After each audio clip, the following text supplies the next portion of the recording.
Pfizer is not the only vaccination that's coming up for emergency use authorization. Next Thursday, Moderna's vaccine will be under the microscope. It will go through the same approval process that we just saw happen yesterday for Pfizer. Now, as we've reported, Moderna's vaccine, now it uses a similar technology and has also shown promising results in clinical trials.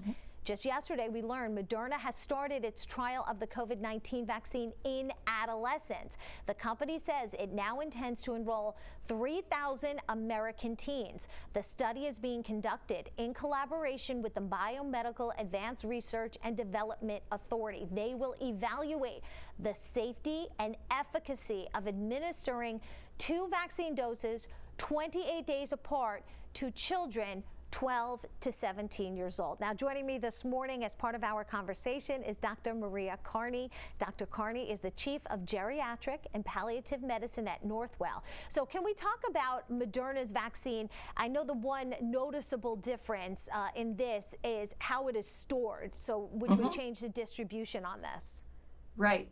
The Moderna vaccine is a similar technology, the mRNA technology, which really dates back longer than people suggest.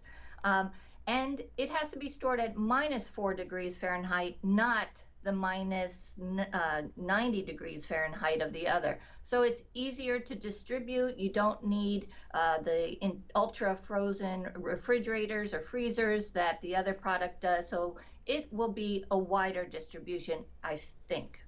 All right, but there was a significant setback, so I also want to mention that. We've been talking about, these great efficacy numbers, but you've got GlaxoSmithKline just delayed advanced trials for their vaccine after it failed to produce a strong enough response in older people, and now they're pushing the potential availability now to 2021. Yes. So the GlaxoSmithKline, they put a pause, and that's the process that we have to trust that the FDA has. It has the phase 1 trials, the phase 2 trials, and then the phase 3 is in the human subjects. So they reevaluate the data at each phase, and it does not proceed until the data on efficacy and safety allows it to proceed. So I have to trust that the FDA is doing its job in making sure that what does get through to the public is safe. I would be remiss if I also didn't mention that AstraZeneca is teaming up with an unlikely ally. It's going to test out combining with Russia's Sputnik 5. Yeah, so the AstraZeneca vaccine and the Sputnik 5 are both the traditional mechanism of making vaccines using an adenovirus mechanism.